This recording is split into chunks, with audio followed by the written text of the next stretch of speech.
ใบนี้พี่น้องยำเสายำแรงซอยจุแซ่บๆมาทำกันเด้อเดินไปลองเนาะ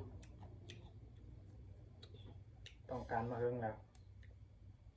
ออกคำยังไงแล้วนะ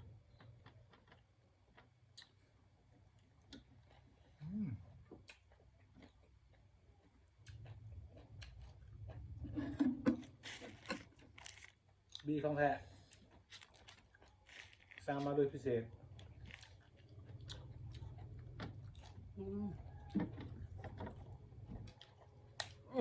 มันใหม่กรอบเลย มาคาคิโน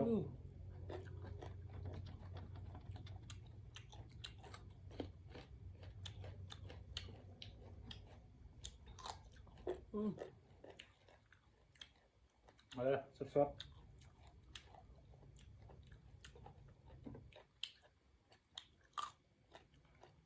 วันนี้เอา2 คน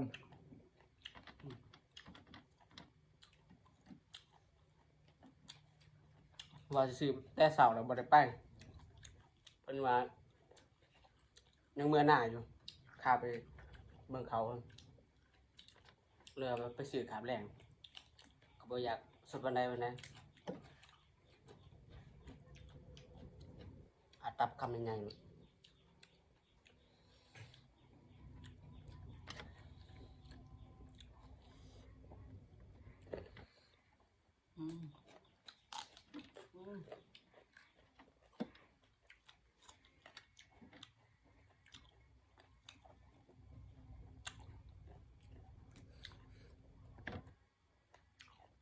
ทำยังไงแล้ว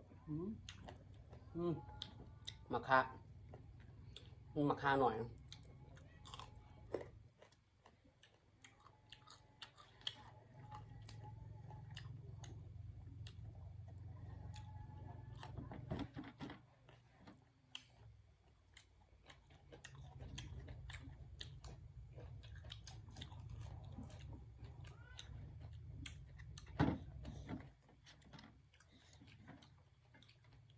เครือหวาน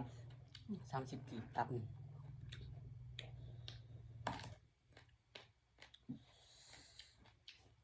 เป็นยังไงรส